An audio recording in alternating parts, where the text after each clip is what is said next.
What is up, guys? Python here, back with another live stream. And today we have breaking news potentially. I don't know if it's really big or not, but it is looking like the New York Rangers have finally, after weeks and weeks and weeks and weeks and weeks and weeks and weeks, have finally named their head coach.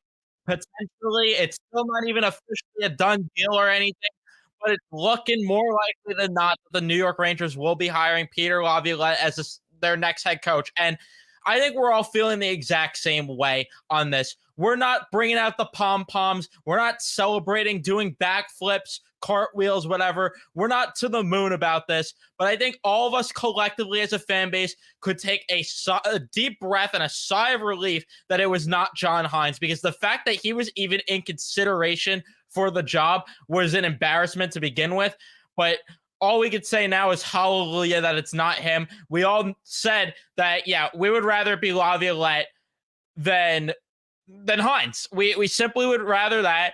And it's looking like it is going to be Laviolette. Elliot Friedman just came out with the report. I will read the exact tweet just to give you guys the info of what it is. So Elliot Friedman tweeted just 12 minutes ago, there's word this afternoon that the New York Rangers and Peter Laviolette are gaining momentum. Nothing is done until it's done, but barring a swerve, looking like Laviolette as the next Rangers head coach. So this is pretty much all but official. It pretty much is going to happen. I think it's safe to say that we knew that this was going to happen for a very long time now. It just was a matter of when it was going to happen. And again, the fact that they even put in consideration some of the guys they did is a joke. Again, I'm not saying Laviolette was this no-brainer, knock out of the park candidate. It's definitely not the guy that I wanted. But when you look at what was available, there were not really a lot of options here. There just simply were not. And this is the card that we're dealt with now. And this is what it's going to be. Again, I'm not saying that this is going to be the guy that lead the Rangers to the cup, but this is what they needed to do given the current roster, given the way that they are. This is just what they needed. This is what they needed in terms of a head coach. If it wasn't going to be a Mike Babcock, who, again, there's things that were not likable about him. There were things behind the scenes there. Joel Quenneville's name was in the mix for another guy with experience, but he had to be reinstated by the league. And did the Rangers want to deal with the PR going along with that? I don't know. But regardless, I'm glad we don't have to deal with that drama. At the same time, again, I wouldn't have hated Quenneville in terms of as a coach having him, but in terms of dealing with all that and the PR, everything like that, the Rangers probably made the right choice avoiding all that. But this is just what they need to do. Not a Chris Knobloch, not a Jay Leach, not a Spencer Carberry. No, they were not going to, and they should not have went the rookie coaching route direction. And I'm glad that they didn't, because what was the incentive if the Rangers hired a rookie coach for the players to respond? Because the leadership group is fragile to begin with. They needed a disciplinarian and a guy that's going to command respect to go in that locker room. Laviolette, I think, checks that box at the very least. If he doesn't check, he definitely doesn't check all of them, but he checks that box. That's for damn sure. They need a guy that's a veteran that's been there, done that. Because what were you going to do? Did you really think Chris Drury was going to sell Dolan Company on a rookie head coach? No, no. And it just didn't make sense for a rookie head coach to be the route that the Rangers go down. It just didn't make sense. This is what they needed to do. But we'll see if this ends up being 100% official. Again, I'm pretty sure that this is pretty much just a done. I'm pretty sure this is just a done deal. It's pretty much a done deal at this point. And again, thankfully, it's not Hines. Let's see what we got in the chat. Definitely a much better option than Hines. Yep. Well, almost like the Rangers don't like change. He seems like he's the same as Gallant. Yeah, that's another thing. I'm not going to deny this is not really a based on research. This is not real. This is what scares me. That it's not enough of a change from Gerard Gallant. except for the disciplinarian side of things. I worry, given what I've read at the very least. I don't know how accurate and true a lot of these things are about Laviolette, but from what I've read, from what I've based on doing research, it seems like he's more X's and O's than Gallant, but he does not have a set system and doesn't have his team playing a consistent style of game on a night to night basis. There are some nights where he has the team playing more of a defensive style.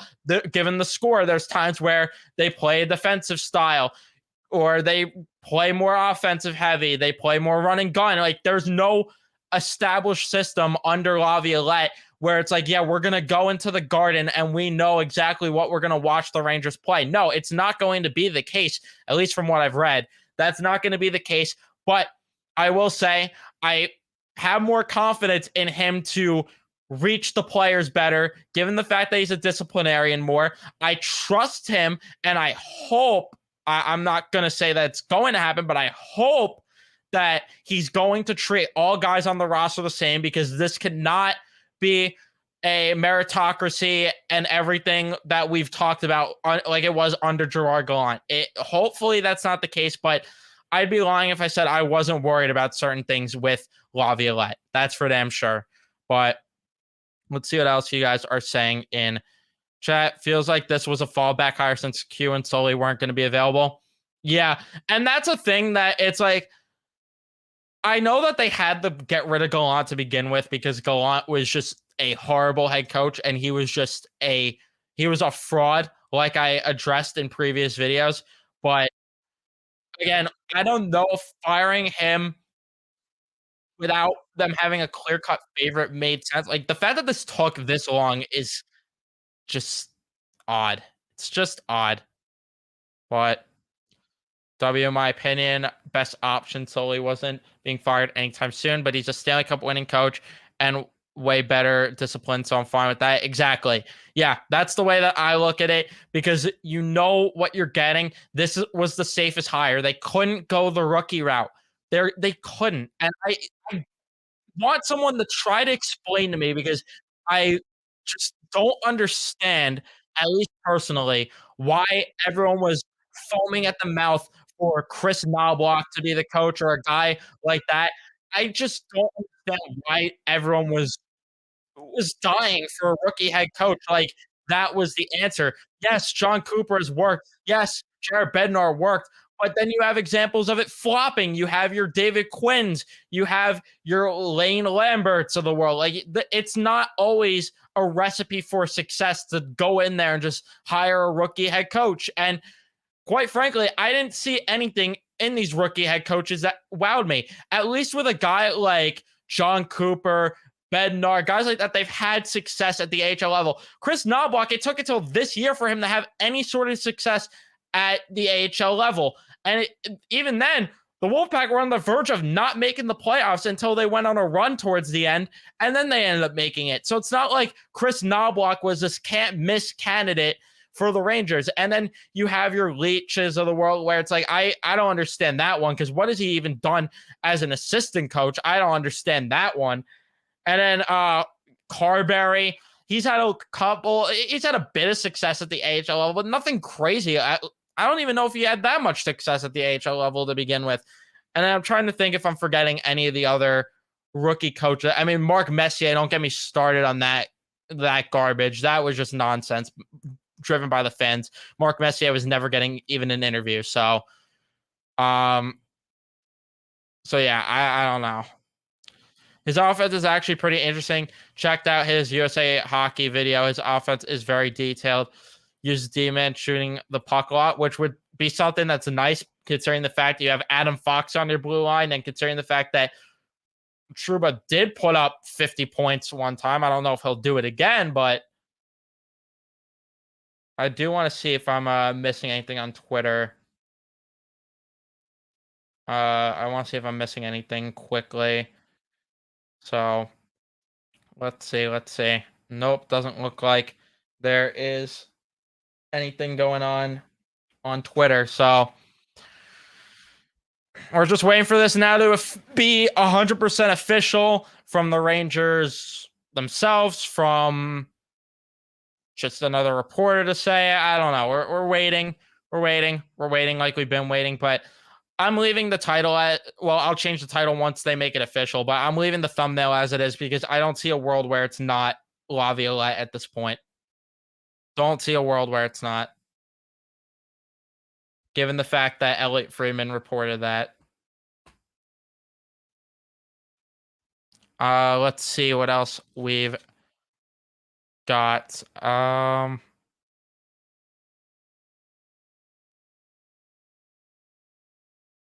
Yeah, I don't know why Hines was even considered either. Rangers Ice Brew. It made no sense. It made no sense to even consider Hines. Made no sense to consider a rookie head coach. Didn't make sense for any of that. It just didn't. It just didn't at all. I don't understand personally. I understand that people did want a rookie head coach, but to me, I was never there. I was never there. To me, it was always go for the veteran guy, go for the guy that's been around the game, that's been there, done that. Because realistically, I just don't see why a rookie head coach or how a rookie head coach made any sort of sense with the way that the Rangers are and where they're at. You have 2 years left with Igor Shesterkin under a sweetheart deal. You're telling me you want to risk 2 of those years on a rookie head coach that you don't know what you're getting out of? No, no. And Drury's job is on the line with this next head coach here. So I just don't think it made sense at all. At all.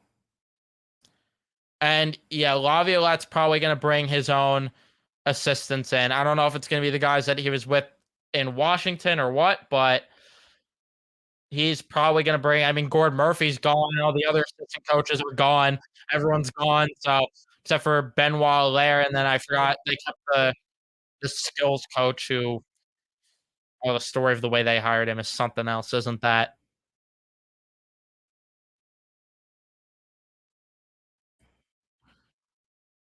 And yeah, if the Rangers want to go and name Knobloch an assistant, they want to get Leach. Leach, although why would he leave his assistant coaching job in Seattle to just be an assistant here? That doesn't make sense. But if they wanted to go for any of those type of coaches, fine. Be an assistant coach, fine. And then maybe you could be the head coach after Laviolette. But to me, it made no sense to just name one of these head coaches that we have no idea what we're getting out of them right now. Just didn't make sense to me.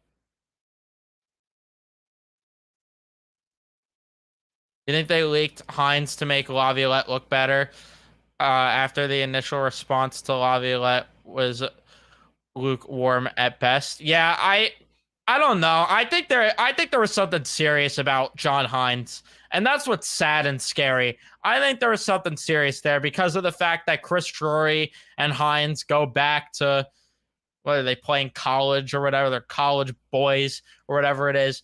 I think that there was something to it. I don't think it was all just smoke to make Laviolette look better. I just think that, again, I think that they actually considered him. Patrick Waugh, I'm pretty sure they considered, which I don't know what the obsession with Patrick Waugh was either. That was another one that was head scratching to me, that the fan base was foaming at the mouth for a guy like Patrick Waugh to be the coach. That never made sense at all. Kevin McCarthy. McCarthy's definitely an assistant coach. He's Laviolette's right hand man, just like Mike Kelly is to Gerard Gallant. Is he the power play slash offensive guy, or is he the defensive coach? I have to do research on that. On Kevin McCarthy. Let's take a look at Kevin McCarthy. No, we're not looking up the politician here. Gotta look up hockey. Here we go. Let's see what although it's not gonna tell me like what specifically about him. It just says an assistant. Let's see if we could find anything. You guys are probably gonna have to tell me because I'm not sure if he's more the he runs the power play and everything, or if he runs the defense. But we will see.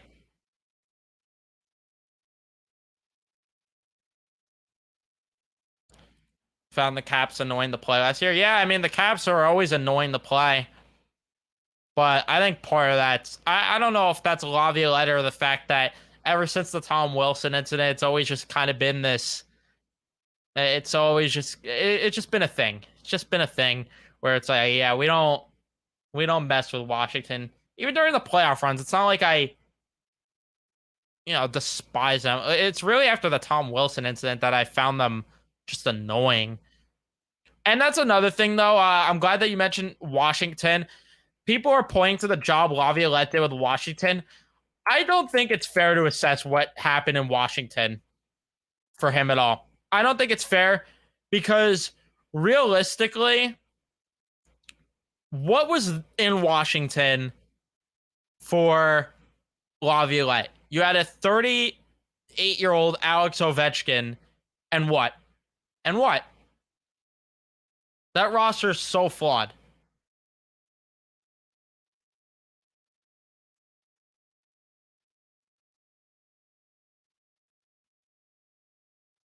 I heard rumors Lavi doesn't like playing young players as much. Hopefully that's not the case. I don't I don't buy much into that because again, who on Washington is a young player that people wanted him to play? Hendrix Lapierre or who else did they have? Forgot the other young player over in Washington. Let me quickly look at the Capitals roster to get an idea of like what young players because I don't know what young players people want him to play. I mean, he played Rasmus Sandin when Sandin got traded over, and look at what Rasmus Sandin did.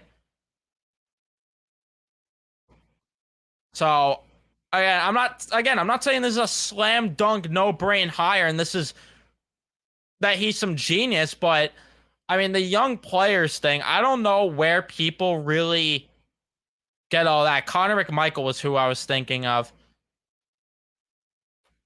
I don't know. I'm not entirely sure. But then there's scenarios where some young players have thrived under him. If you look at the time that he spent in Nashville, right?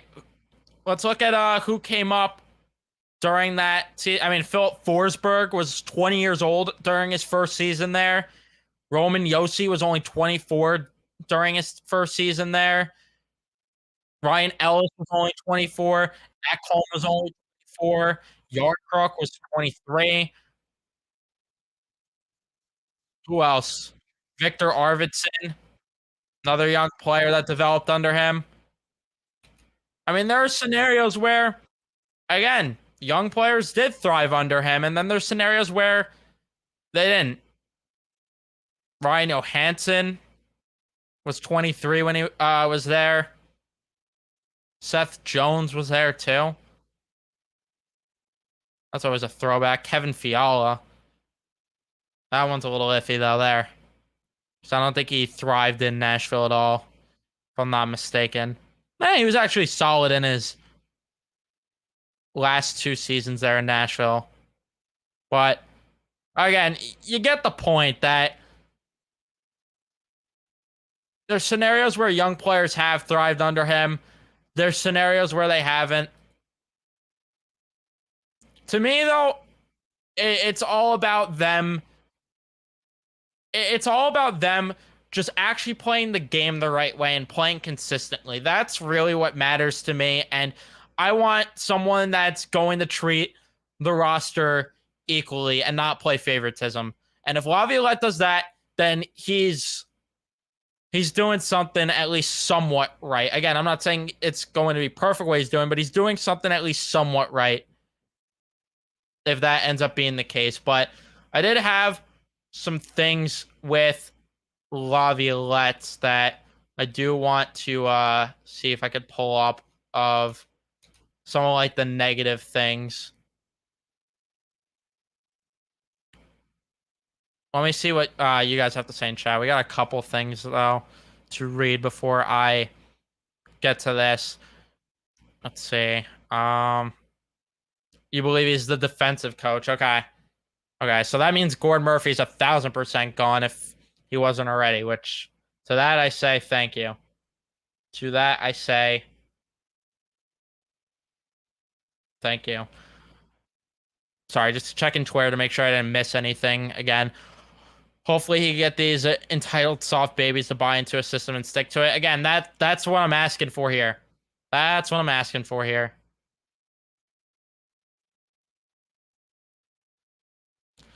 The concerns that I have with Laviolette is that he is a reused coach. Yes, he won in 06, but has not since. Also, when it's a one goal game going into the third, his motto is to uh is to relax in the D zone and not forecheck. Again, yeah, that was the thing that I'm worried about too. Believe me, you and I both are worried about the fact that yeah, there's a different style of play depending on the score of the game, depending on the team they're playing, maybe even depending on it all. There's certain different styles of play that he has the team play, which worries me for sure.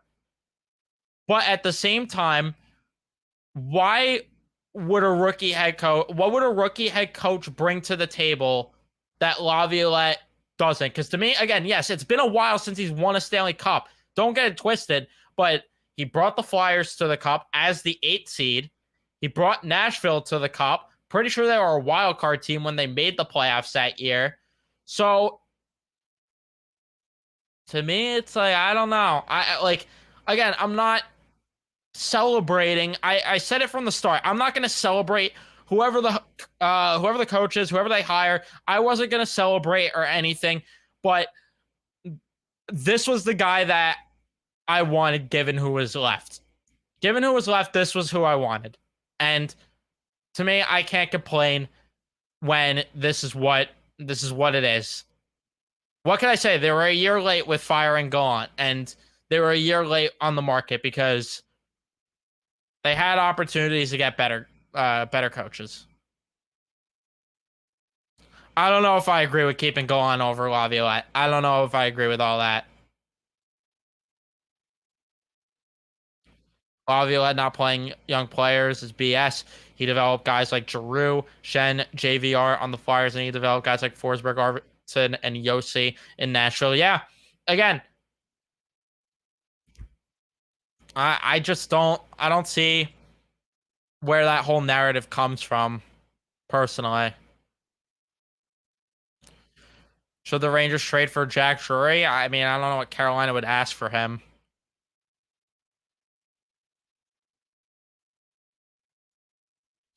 I can see the headlines already if he doesn't focus on developing Laffy and he's buried on the third line. Lav versus Laff. Yeah. If Lafreniere is even here, because again, like we still have the offseason to go through. We don't know if, for all we know, Lafreniere could get traded still. For all we know. Who knows?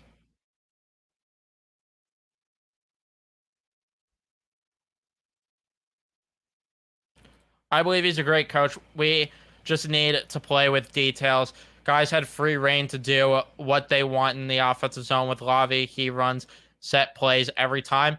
Again, yeah, that's the thing. He doesn't have a set system, but at least there's something going on. Because with Gallant, it was just go out there and have fun and go out there and do whatever you want. No. That's not the way to. If that's the way to coach, then put me behind a bench. Because seriously, I could go in that locker room and tell the players to just go out there and play. You and I could do that.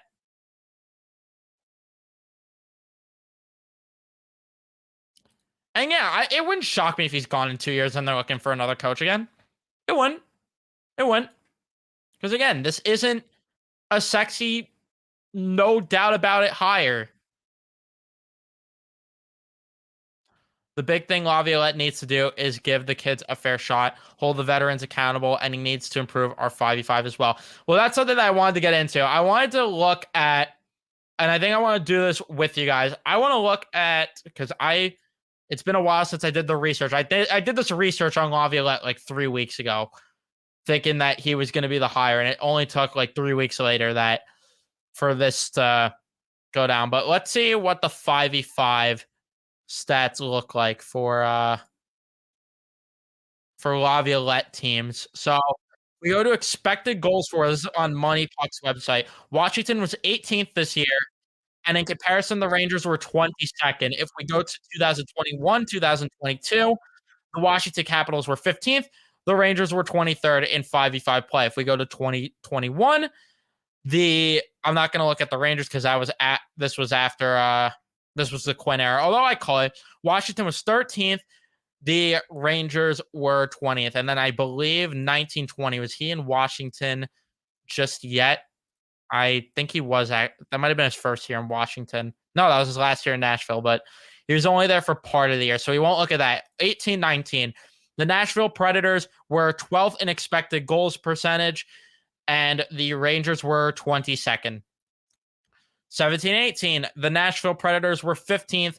Rangers were 24th. 16-17. The Nashville Predators were 9th. The Rangers were 20th. 15-16. He was 14-15. So we'll go that far back. Nashville was 4th in that category.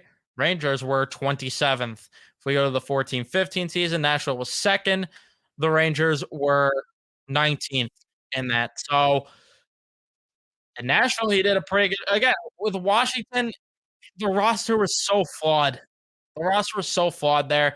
And the team wasn't awful 5v5 when he was in Nashville. For the most part, they were always in the top 15, and in times they were top 10, top 5. So, and I read you where the Rangers were.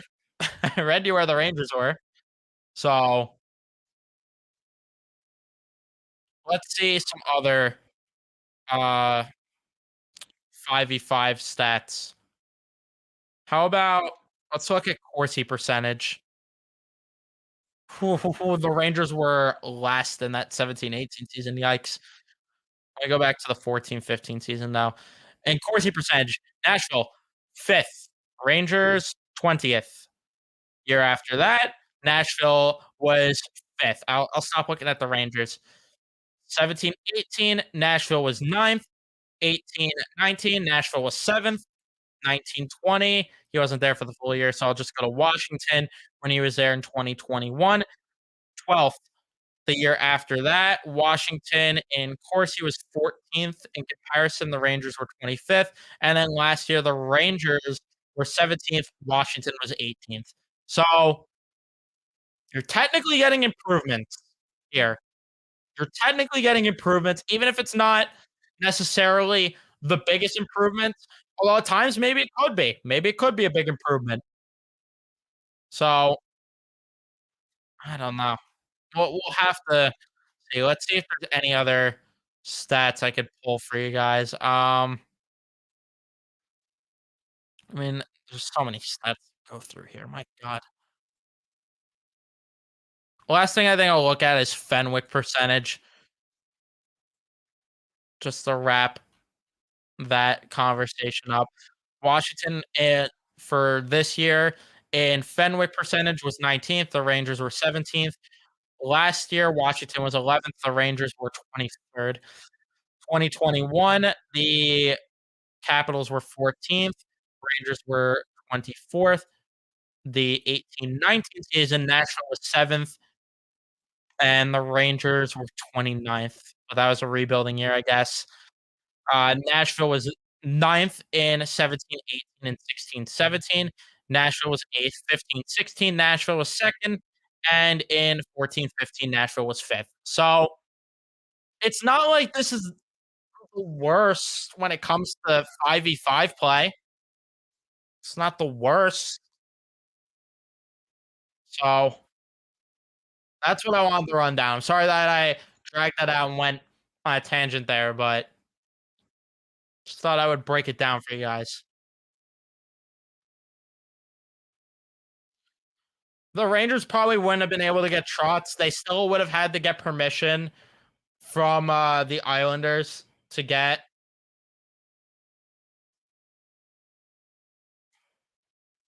They would have had to get permission from the Islanders. Sorry, just checking Twitter again to hire him, which wasn't going to happen. And yeah, it's looking like it's going to be him. It's not 1,000% set in stone, but I would say that it's pretty much like the Patrick Kane situation when we were right at the goal line. We were just waiting for it to 1,000% happen. Let me check Twitter quickly to see what's going on there before I continue to talk. We got some people disappointed, but let's see. Let's see.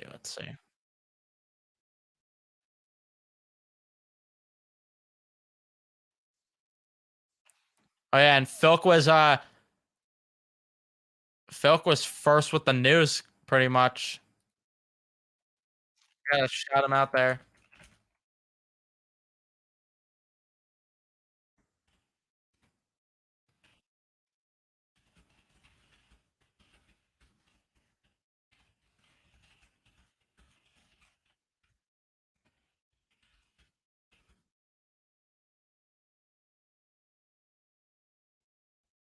Filk, people definitely owe him an apology there that were ripping on him, saying that, what do you know? You don't know anything. Shout out to Filk.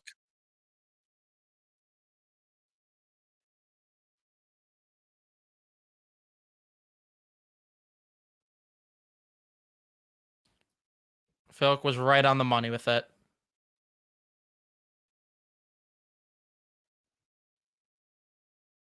Yeah, I don't think the Lafreniere for Garland rumors was just started by a fan. That's not there's no truth to that. Get rid of Panarin. Won't be able to do that. They will not be able to do that. Sportsnet posted about it. It's probably gonna happen. Yeah, everyone's posting about it. So pretty much,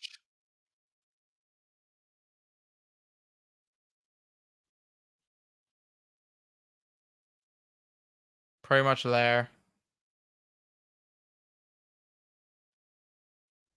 So one guy said mid higher. I'll probably hate him by the end of the year anyway. Oh, dang, a lot of people are just in agreement. Better than Hines, all that. But yeah, I mean, we're all in agreement here, pretty much. Yeah, Rangers Monday, another Rangers Monday, isn't it? I was thinking about that too. I'm thankful. I'm very thankful they did it on a Mets off day. A Mets off day. They didn't do it while I was doing the Mets podcast either. So, they made my life easy, easy with this one. Granted, again, it's still technically not official, but I also do have. I'm trying to think. Do I go live when they make it official again, or do I just leave this as it is? Like I don't know. Although I guess I'll just leave it as it is and then do a podcast episode. Probably do that. Gotta do another podcast episode with C Jets and Nico, of course. So we'll have to figure out when we're gonna do that. I guess when they make it official, we'll do that, and we'll go even further in depth. Another retread would like to see Patrick Waugh. Again, I can't agree with this. Cannot agree with this. What is the obsession with Patrick Waugh? I'd love to be informed, and this is no disrespect to you. Everyone's entitled to their own opinion, but at the end of the day, I don't see why people wanted Patrick Waugh as bad as they did. Because after his first season, where he caught lightning in a bottle with the Avalanche, the team continued to go downward and downward and downward and downward into a spiral. And guys like Nathan McKinnon even regress under Patrick Waugh. He hasn't coached in years now in the NHL for a reason. So I don't know what the obsession with Patrick Waugh was.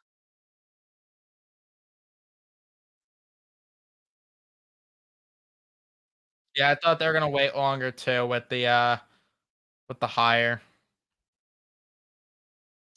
but thankfully the wait is pretty much over here.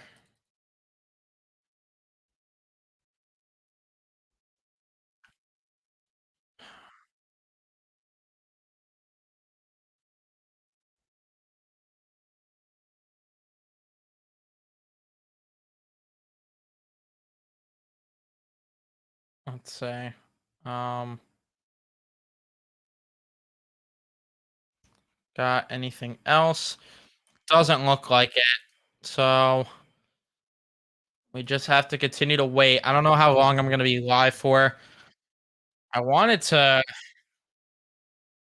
wait for them to potentially, because I thought maybe like right after this was just gonna become official, but apparently not.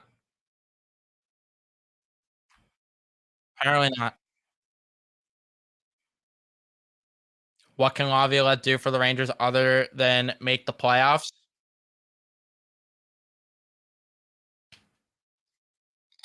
I don't know. I don't know.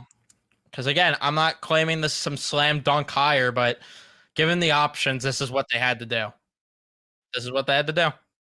And this was the best option.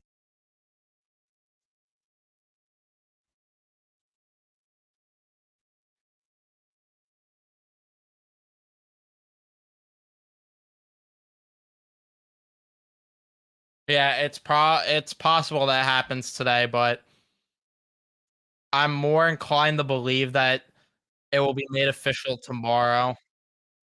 But it would be a Rangers thing to do to wait until late Monday night to make this official. But I'm probably gonna wrap things up here. Maybe I'll do another live either later today, or if not, I'll do one sometime soon for the podcast. So I'm gonna wrap it up here. Sorry for keeping it short. I don't want to go too long with this, so people could watch it on replay. We'll go more in depth and everything and all that on a later live stream. But thank you guys so much for tuning in. Looking like Laviolette's going to be the coach again.